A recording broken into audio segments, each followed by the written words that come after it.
Christopher Kohberger was a 28-year-old criminology PhD student at Washington State University when a horrific crime shook a neighboring community.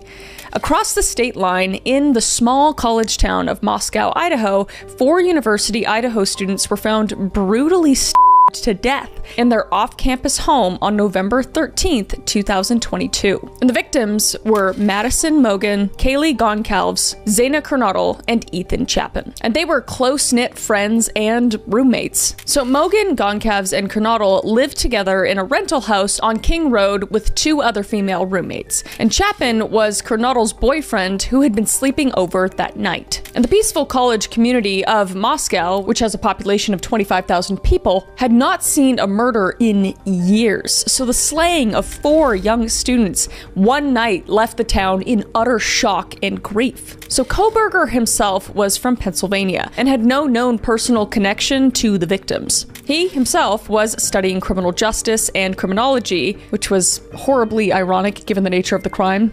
And those who knew Kohberger later described him as an awkward but academically driven person who struggled to fit in. And nothing in his background hinted at violence, however.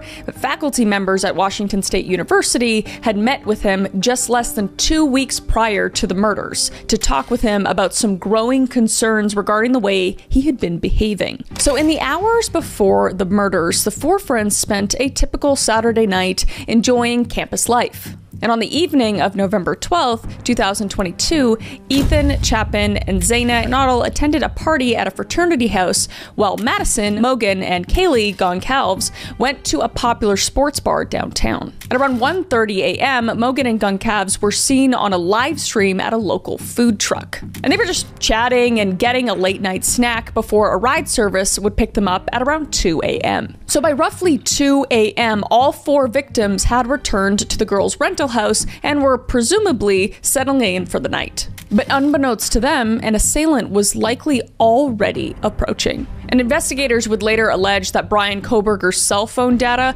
placed him in the vicinity of the victim's neighborhood on a dozen occasions in the weeks prior to the murders. So it appeared the crime was not random, and the killer might have stalked the home in advance. So in the early morning hours of November 13th, the household fell silent. And 2 other young women, roommates who lived on the ground floor, initially had allegedly slept through the night, unaware of the horrors that were unfolding upstairs. Because sometime between 4 a.m. and 4:25 a.m. on November 13th, the killer would strike. Armed with a very large knife, the intruder entered the 6-bedroom house in complete darkness. And the attacker moved from room to room, ambushing the 4 students. And autopsy findings later indicated that all 4 victims were likely asleep at the time of the attacks. And some would obviously wake up during the attacks and would put up a fight. And we know this because they had defensive wounds, but each was stabbed multiple times in a frenzy of violence. And the brutality of the crime was staggering, and the evidence at the scene suggested the killer was merciless and efficient. So it was extremely planned out. And one of the surviving roommates on the ground floor woke up during the attack, sensing that something was terribly wrong. And according to a police affidavit, this roommate walked out of her door and glimpsed a masked man dressed in black inside of the house. And she noted that he had bushy eyebrows peeking out from his mask as he passed her by. But in a state of shock and fear, she locked her door instead of calling 911. So the intruder fled into the night, and it wasn't until just before noon that same day, nearly 8 hours later, that 911 was called and finally alerted the police to an unconscious person at the King Road house. So responding officers walked into a nightmare because the 4 college friends were found dead in their bedrooms, and the scene was blood-soaked and chaotic. And investigators also discovered a crucial clue the killer left behind, which was a leather knife sheath lying on the bed next to one of the victims.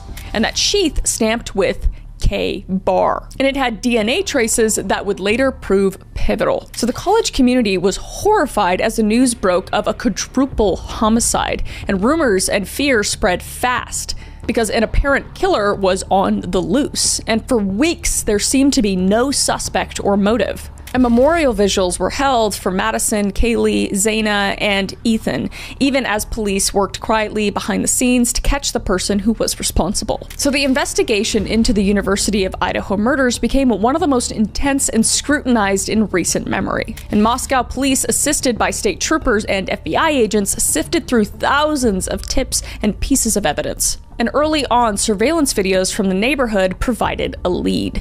A white Hyundai Elantra was seen driving repeatedly near the crime scene around the time of the murders. So detectives traced registrations for that model car and discovered that Bryan Kohberger owned a white Hyundai Elantra and drove it cross-country to his parents' house in Pennsylvania shortly after the killings.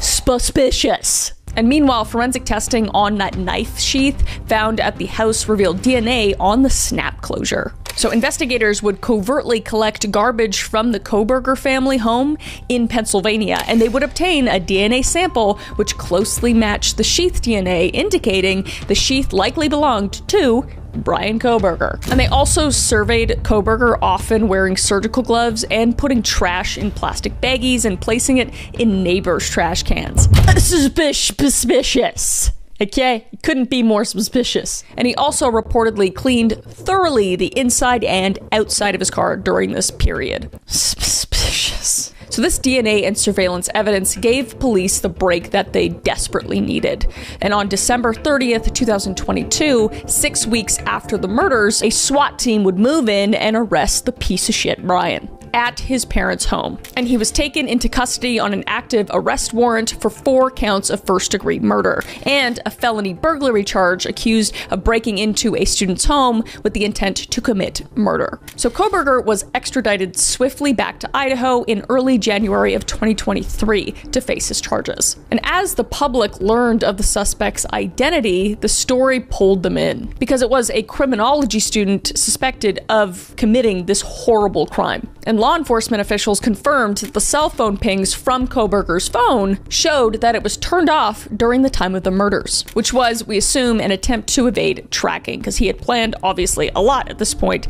so that would be like the bare minimum. But it pinged in Moscow later on and had been near the victim's residence multiple times in prior months, so he's a f***ing idiot. In addition, Kohberger's campus apartments and office at WSU were searched, and his white Elantra was seized for evidence. And the wealth of digital, genetic, and video evidence gathered by investigators painted a damning picture connecting Kohberger to the crime. So Bryan's case was now moving through the justice system, with many still closely watching, including my mother. She's the one who suggested I do this case. Shout out to Mom. She's the one that got me so interested in true crime. Shout out Mama Collins. And in May of 2023, a grand jury indicted Kohberger on 4 counts of first-degree murder, 1 for each victim, and 1 count of burglary. So at his arraignment, Kohberger chose to stand silent, meaning he did not enter a plea himself. And consequently, the judge entered a plea of not guilty on his behalf. So prosecutors announced that they will seek the death penalty if Kohberger is convicted,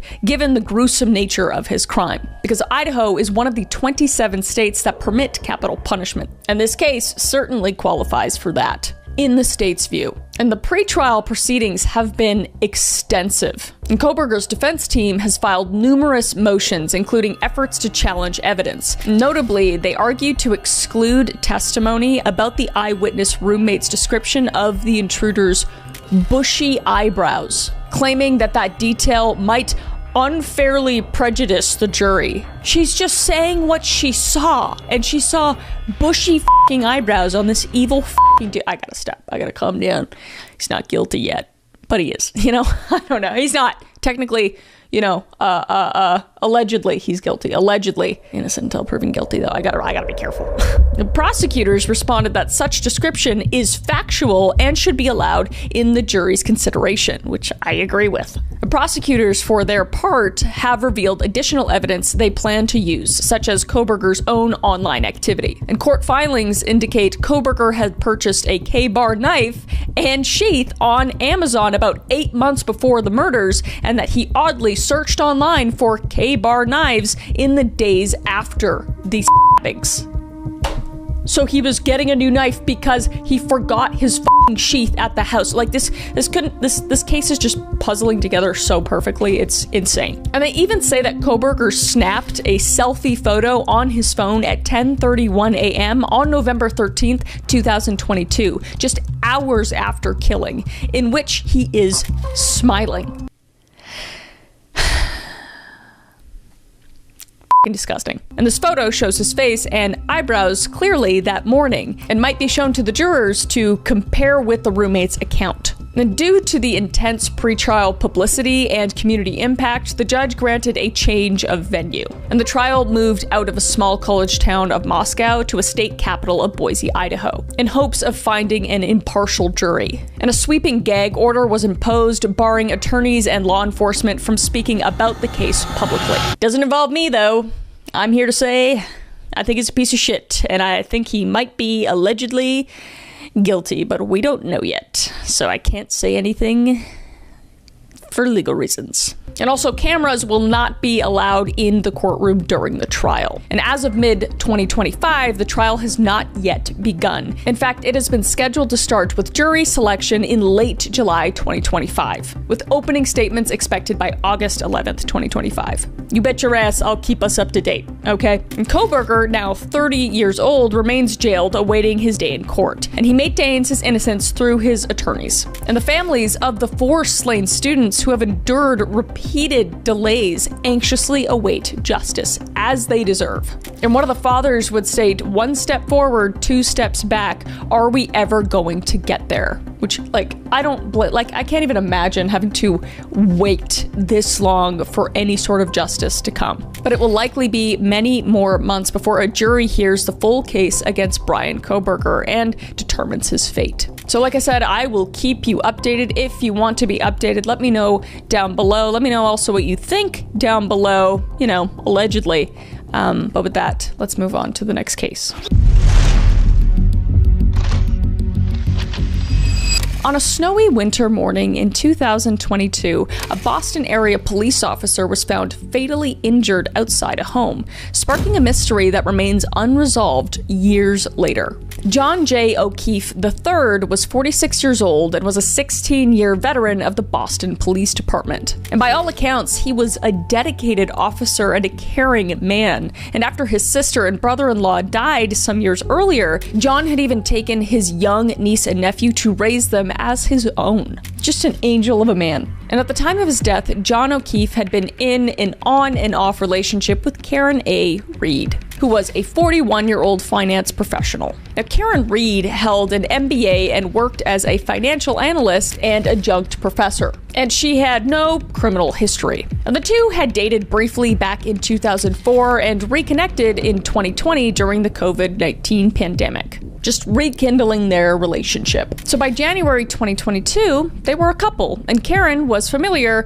with John's friends and John's family. So what happened to John? And who killed John? So it began as a night out amongst friends that turned into a baffling tragedy, and the events and investigations that followed would divide opinions and generate intense public interest in Massachusetts. So Friday, January 28th, 2022 was supposed to be a fun night for Karen and John. And that evening, the couple went out for drinks in Canton, Massachusetts, which is a suburb of Boston, meeting up with some of John's police colleagues and friends despite an approaching blizzard. And they started at C.F. McCarthy's pub at around 9 p.m. and then moved across the street to Waterfall Bar and Grill before last call. And included in this group were Brian Albert, who was a fellow Boston police officer, and his wife, Nicole Albert, and his sister-in-law, Jennifer McCabe, and her husband, Matthew, as well as Brian Higgins, a federal ATF agent. So as midnight approached, Brian Albert invited the group back to his house at 34 Fairview Road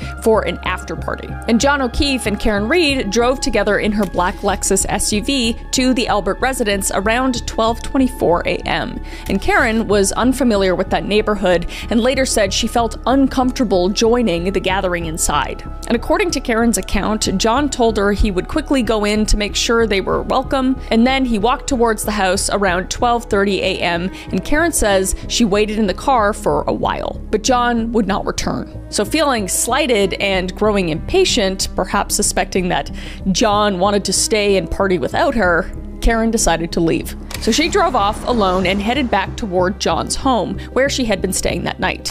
And phone records would later show that Karen's phone connected to John's home Wi-Fi at 12:36 a.m., indicating she was back at his house around that time. But throughout the early morning hours, Karen tried to reach John repeatedly, and she called him and texted him multiple times, growing increasingly angry and worried when he didn't answer. In fact, Karen left 8 voicemails on John's phone roughly between 12:36 a.m. and 1:18 a.m. And their content revealed her emotional state. In one message, she yelled, "John, I f***ing hate you." And in another, she angrily accused him of abandoning her to go party or cheat on her. And in these voicemails later played in court, Karen's language was explicit and furious, showing she was intoxicated, upset, and just felt betrayed. And eventually, around 1:30 a.m., Karen fell asleep at John's house next to his 14-year-old niece, who was in Karen's care that night. And when Karen woke up around 4:30 a.m. and realized that John had never come home, panic started to set in. So she tried calling John again, but still got no response. And by 4:53 a.m., a worried Karen reached out to Jennifer McCabe asking if John was still at the Alberts house or if anyone had seen him at all. But no dice. So Karen would then phone another friend, Carrie Roberts, for help. And at around 5 a.m., Carrie picked up Karen and Jennifer, and together they drove through the snowy streets back to 34 Fairview Road, retracing the last place John was last seen. So at approximately 6 a.m. on January 29th, 2022, the search party's worst fears were realized. And that is that they would discover John O'Keefe lying in the snow on the front lawn of the Alberts house at 34 Fairview Road. And John would be unconscious, covered in snow, and had obvious injuries. So first responders would take John O'Keefe to Good Samaritan Medical Center, but sadly, it was too late. And he would be pronounced dead in the emergency room around 8 a.m. that morning. And an autopsy later revealed John had suffered severe head trauma and a large laceration on the back of his head, multiple skull fractures, bruises to his eyes and nose, and a cut above one eye and a scratched knee. And these injuries were consistent with significant blunt force impact. However, the manner of death was left undetermined by the medical examiner. In other words, they knew what killed him, which was a head injury and hypothermia, but not how exactly those injuries occurred. So investigators at the scene in daylight noticed some curious clues. In that area where John had been lying, police discovered shards of a vehicle's taillight on the ground nearby. And when police checked Karen Reed's Lexus SUV, they saw that one of the rear taillight assemblies was shattered, and the broken pieces matched the vehicle. Suspicious. So this immediately raised alarm bells that John may have been struck by Karen's SUV. And it was theorized that Karen may have accidentally hit John while backing up her car when leaving the party, injuring him and leaving him outside in the cold. And within 2 days, this theory solidified into criminal charges. And on February 1st, 2022, police arrested Karen Reed and accused her of hitting John O'Keefe with her SUV and then left the scene. So basically, like a hit and run. Not basically, it was like a hit and run. And by doing this, allegedly, it later killed him. So she was initially charged with manslaughter, leaving the scene of an accident causing death, and motor vehicle homicide. Prosecutors allege that Karen was intoxicated and angry, as we know, and that she drove away that night and she struck John, either not seeing him or in a moment of rage, and failed to call for help, effectively leaving him to die in the snow. So the narrative casts the incident as a tragic DUI accident and abandonment. However, Karen Reed has always maintained her innocence, insisting she did not hit John and that something else happened to him after she left. So right from the start, Karen's arrest and the circumstances of John's death raised difficult questions. And Karen Reed pleaded not guilty and was released on an $80,000 bail as the investigation continued. And the prosecution built its case around the physical evidence: Karen's broken taillight, John's injuries, and even Karen's own words. And Canton police officer attested that at the scene, a distraught Karen said, "I hit him." Oh, that's not good. And Karen later claimed she didn't say and only may have asked, "Could I have hit him?" Still incriminating a little bit, I'm not gonna lie. Alleging these were not admissions of guilt, but expressions of shock and confusion. And investigators also looked at Karen's cell phone data, which showed that angry voicemails and her frantic calls in the early morning possibly indicated she genuinely didn't know where John was. However, as time went on, Karen Reed's defense team developed a very different theory of the case. In their theory, Carrie was not the one who killed John O'Keefe at all. And in April of 2023, her attorneys publicly suggested that John fell victim to an altercation or accident at the house, indicating people who were inside the Albert residence that night. So the defense pointed out several facts that they found suspicious. And that was that Brian Albert, the homeowner and fellow officer, sold his house and even got rid of his dog shortly after the incident.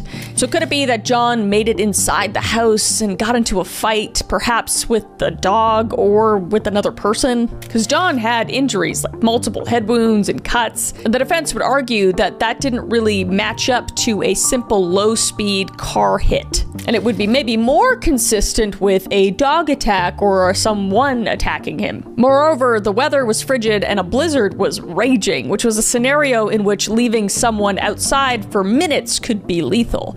And most notably, the defense zeroed in on Jennifer McCabe's phone activity. And Karen's lawyers obtained phone records showing that Jennifer's phone performed a Google search for "Hosick long to die in cold."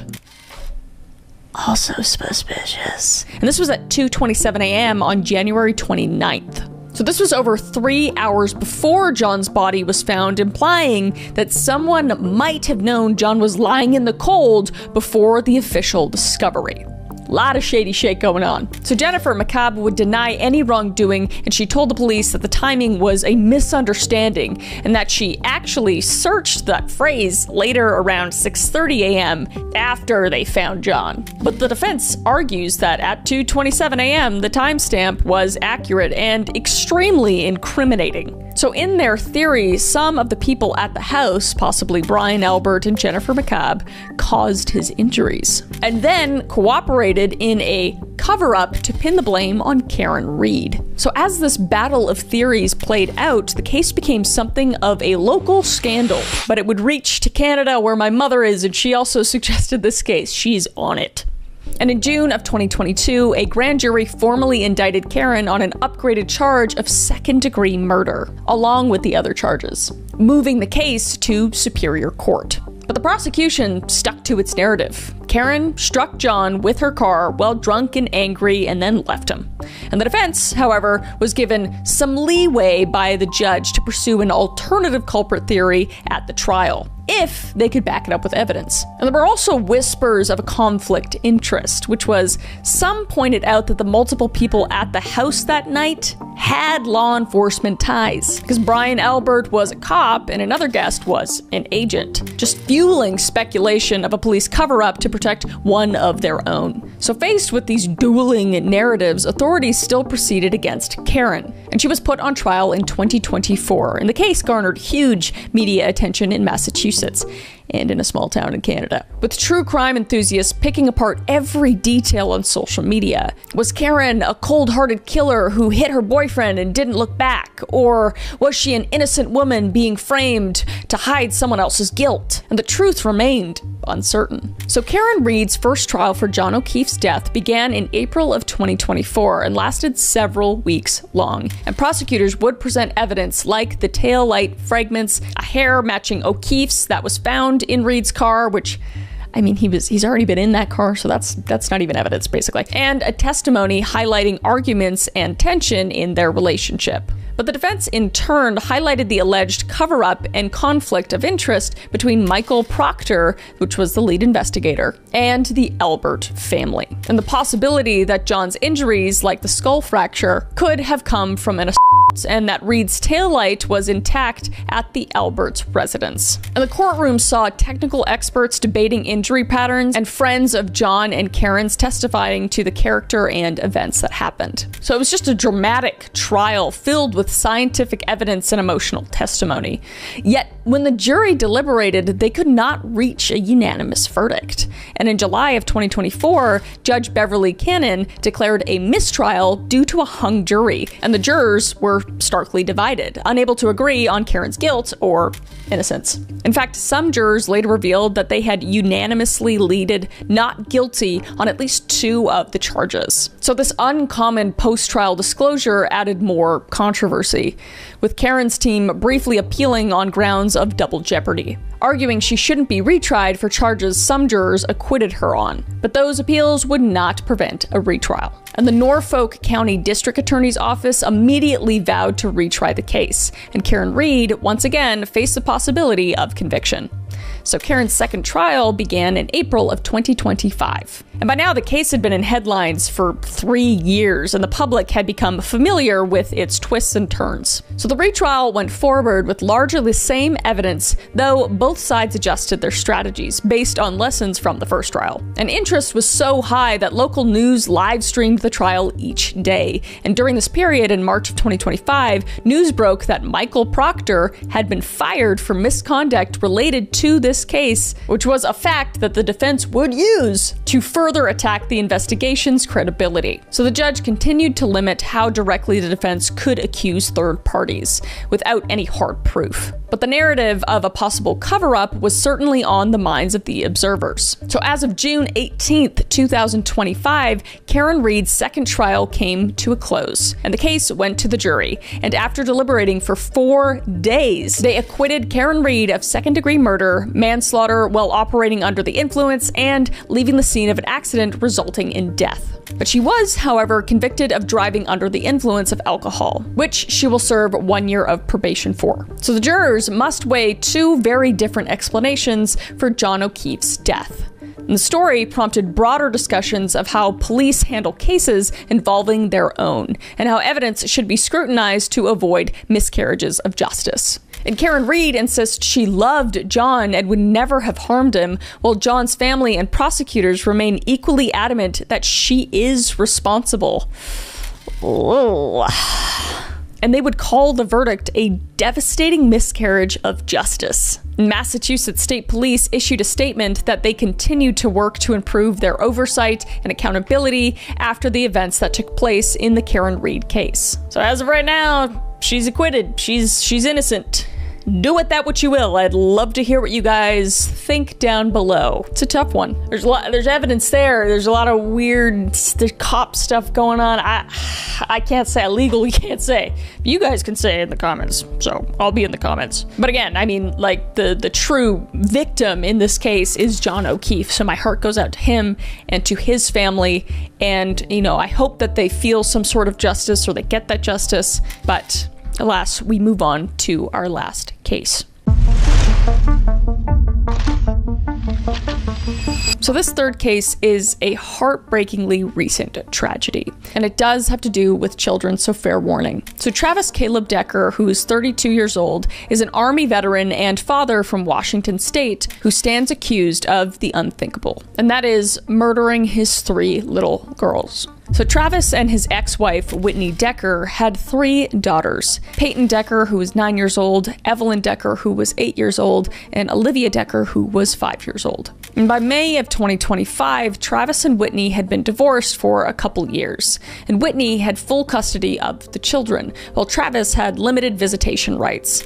And Travis Decker's background is marked by honorable service and personal challenges, and he would serve as an infantryman in the U.S. Army from 2013 until 2021, even deploying to Afghanistan in 2014. And those who knew him said he was a devoted dad. He was an active dad who went to his kids' dance recitals and soccer games and school plays. However, Travis returned from military life with post-traumatic stress disorder, PTSD, and was later diagnosed with borderline personality disorder. So after leaving active duty and the reserves by 2023, his mental health worsened a lot, and he had trouble adjusting to civilian life. And he reportedly suffered nightmares and insomnia from his PTSD, and he grew seemingly very depressed after the breakup of his marriage. And according to Whitney Decker's attorney, Travis carried his trauma with him, and it eventually spiraled out of control.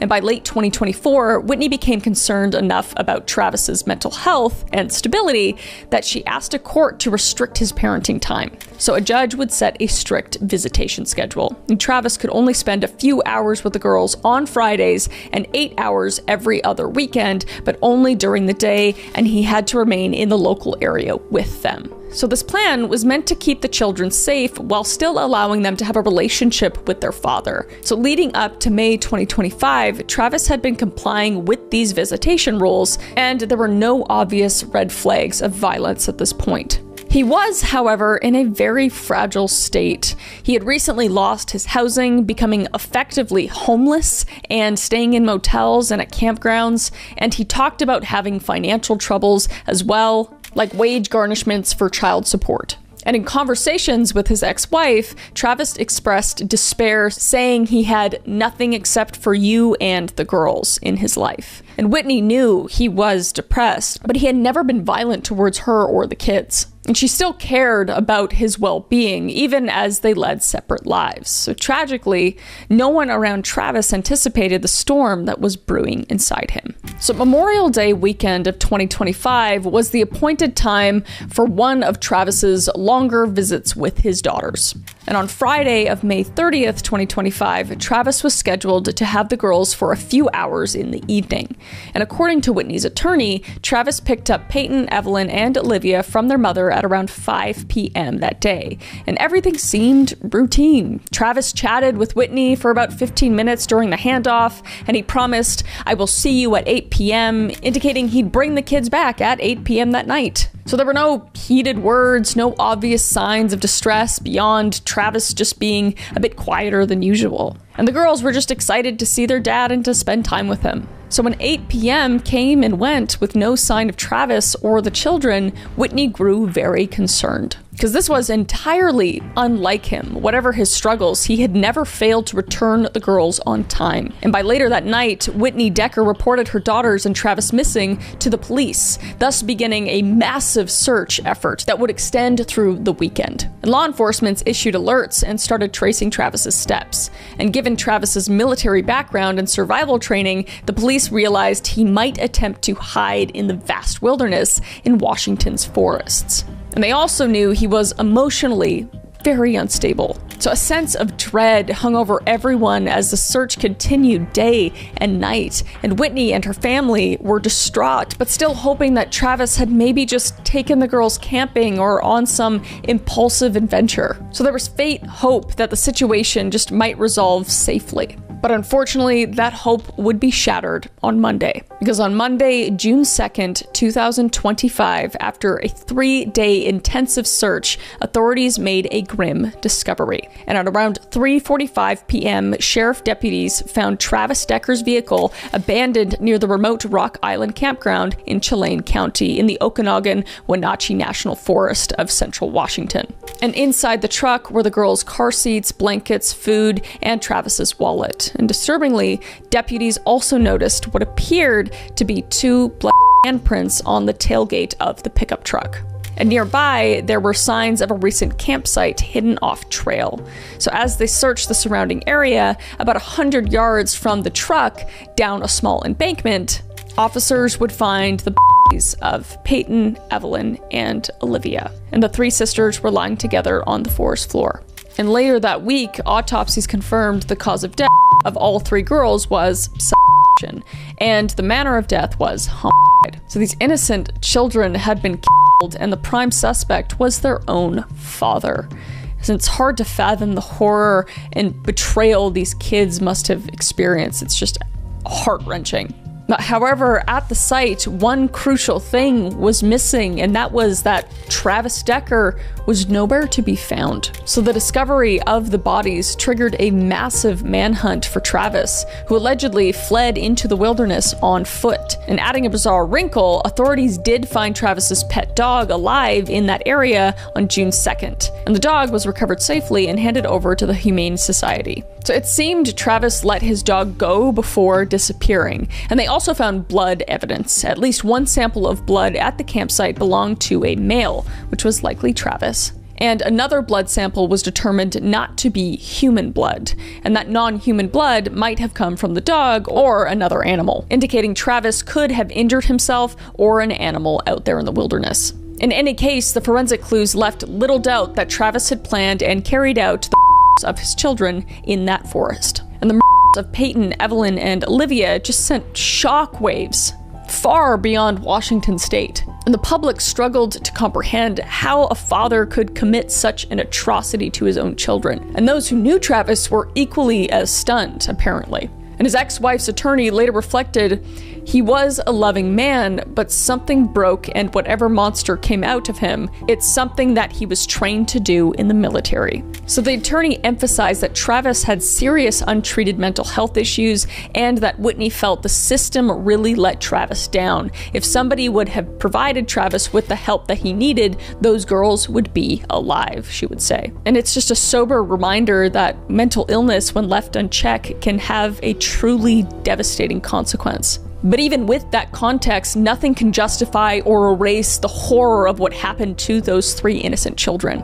So with Travis Decker on the run after killing his own daughters, law enforcement agencies launched one of the largest manhunts in Washington's recent history. And local police, county deputies, state troopers, federal agents, helicopters all marshaled to find the fugitive father. And given Travis's army background, authorities warned that he was well-versed in wilderness survival and capable of hiding out for an extended time in very rough country. And they also considered him very dangerous. So the governor of Washington, Bob Ferguson, even authorized emergency funds and called up the National Guard units to assist in the search, providing helicopters and personnel to comb through vast forests and mountains for signs of Travis. And the U.S. Marshal Service joined the hunt as well, adopting the case due to the egregious nature of the crime and the interstate flight risk. And the Marshals would offer a $20,000 reward for information leading to Travis's arrest. And wanted posters with Travis Decker's face went out nationwide. And the police urged the public in several counties to be on high alert. And people living near wilderness areas were told to lock their doors and leave outdoor lights on and check security cameras because Travis might try to break into the cabin or home for shelter, saying, "Please secure your homes and vehicles, stay alert, and report any suspicious activity to 911. So fear just rippled through many rural communities in Washington as the manhunt stretched from days into weeks. And despite the dense terrain, there were promising leads. On June 10th, 2025, about a week into the search, officials said that they had tracked a person they believed to be Travis moving on foot near Blowett Pass, not far from where the truck was found. And search teams would find items of interest belonging to Travis in that area, indicating he may have been trying to hike out and circle around the backcountry trails. And Chelan County Sheriff stated confidently, quote, "We believe we are closing in on his trail." And he noted, "He is surrounded. Eventually he's going to tire and he's going to make a mistake." And indeed, officers were stationed at strategic points, anticipating Travis's moves. As the sheriff put, quote, "There is nowhere that he's going to be able to go to that we don't have units waiting for him." And these strong words underscored how determined law enforcement was to capture Travis and prevent any further harm. So the search area expanded into neighboring counties as time went on, and with coordination among multiple sheriff's offices in case Travis tried to traverse county lines through the national forests. So the public, horrified by the crime, flooded authorities with over 500 tips by mid-June, and specialized tracking units analyzed every single clue. Footprints, campsite embers, even how he might source water or food. And the manhunt was exhaustive and dangerous, and searchers had to be cautious as Travis could potentially ambush anyone who found him. But as of June 18th, 2025, Travis Decker has not been captured, and the manhunt is in its third week and ongoing. And police remain on high alert, and the search continues in the rugged wilderness of Washington. Because with his military training, Travis has managed to elude capture so far, but authorities believe it's only a matter of time, and they are effectively trying to starve him out or catch him when he inevitably makes a mistake or grows too weak to continue. So each passing day raises tension, because we don't know if Travis will be found alive to face justice or if he'll be dead. But for now, the community can only remain vigilant and pray for a swift, safe resolution. And Whitney, despite her own unimaginable loss, has expressed surprising sentiment, saying a lot of love and empathy for Travis and who he is at his core. And her attorney said that even as she grapples with his monstrous actions, it's a testament to the complex emotions at play. She just wants him to be found, but she mourns the man she thought she knew. And legally, the case against Travis Decker is already underway, even as he remains a fugitive. And authorities in Chelan County swiftly charged Travis with multiple counts of first-degree murder for the Peyton, Evelyn, and Olivia, and as well as the charges of kidnapping. So an arrest warrant has been issued, and if and when Travis is caught, he will be arrested and brought before a court in Washington to face these charges. So given the severity, this could qualify as an extraordinary case for a life without parole. But for now, these questions are hypothetical, and the priority is to capture Travis alive. So if Travis is apprehended, his mental health will likely become a central issue in legal proceedings,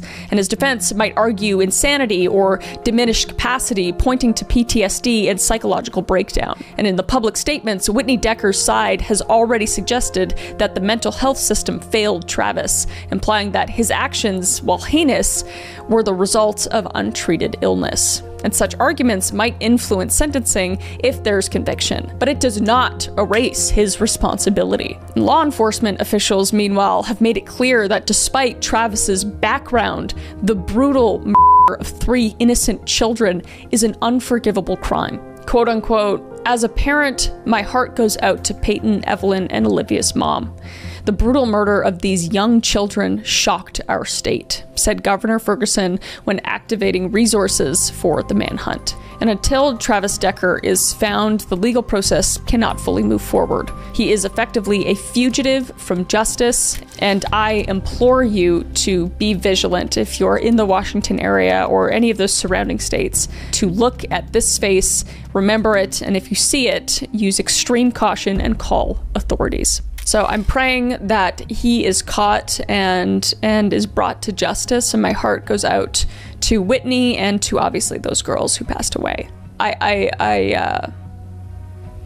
think these newer cases are important, especially in this case, because I personally didn't even know about this case until my mom pointed it out. So I don't know, maybe somebody will see him from this video and he'll be brought to justice. But even if he's not, I think this is still important. So with that, I'm gonna stop getting emotional, and I will see you in the next video. Okay, bye.